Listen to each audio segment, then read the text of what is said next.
کسراری info کے دوستو السلام علیکم۔ اس کے ہاتھ میں فقط 150 روپے تھے، ان پر خون لگا ہوا تھا اور وہ مسلسل ان کو دیکھتی رہتی تھی۔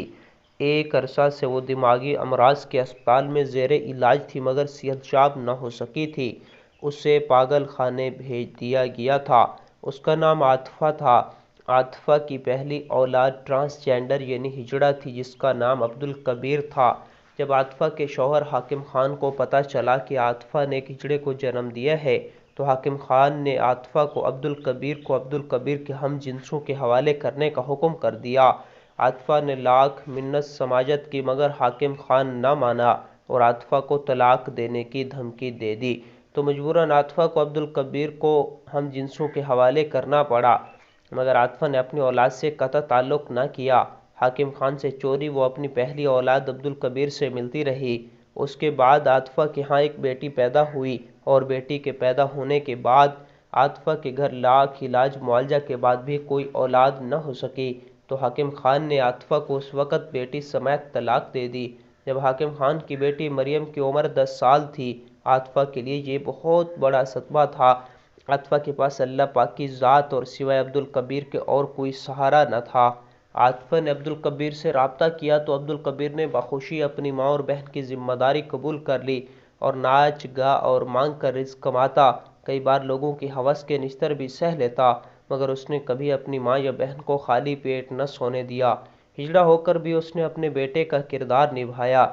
ایک دفعہ رمضان المبارک کا مہینہ قریب تھا تو عبدالکبیر کی ماں عاطفہ اور بہن مریم نے التجا کی کہ اس دفعہ روزے رکھنا چاہتی ہیں، اس کے لیے روزی حلال انداز میں حاصل کرنا ضروری ہے۔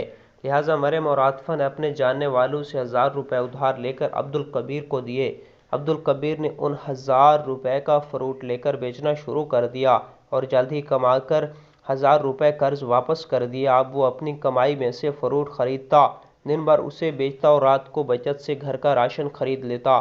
یوں اس کے گھر میں 3 نہیں تو 2 اور کبھی ایک وقت کا کھانا لازمی بننے لگا۔ آج پہلا روزہ تھا۔ عبدالکبیر روزہ کی حالت میں کھڑا فروٹ بیچ رہا تھا کہ کوئی نشئی لٹیرے بن کر عبدالکبیر کی فروٹ والی ریہڑی پر آ دھمکے۔ انہوں نے فروٹ چھیننے کے علاوہ عبدالکبیر سے جمع پونجی بھی چھیننی چاہی تو عبدالکبیر مزاحمت کرنے لگا۔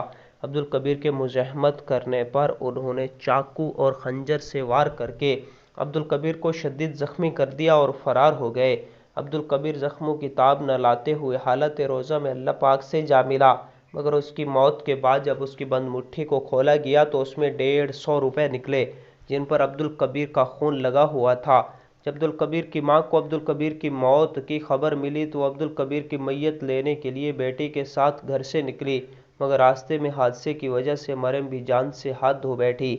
یوں عاطفہ نے حالت روزہ میں ایک ہی دن اپنی دونوں اولادوں کو مرتے دیکھا تو دماغی توازن کھو بیٹھی۔ عبدالکبیر کی میت کے ساتھ اس کو یہ 150 روپے دیے۔ خبر ملی تو عبدالکبیر کی میت جو آج تک اس کے پاس محفوظ ہے۔ اب عاطفہ کی دماغی حالت بہت سنبھل چکی ہے مگر پھر بھی بس وہ 150 روپے کو دیکھتی رہتی ہے اور روتی رہتی ہے۔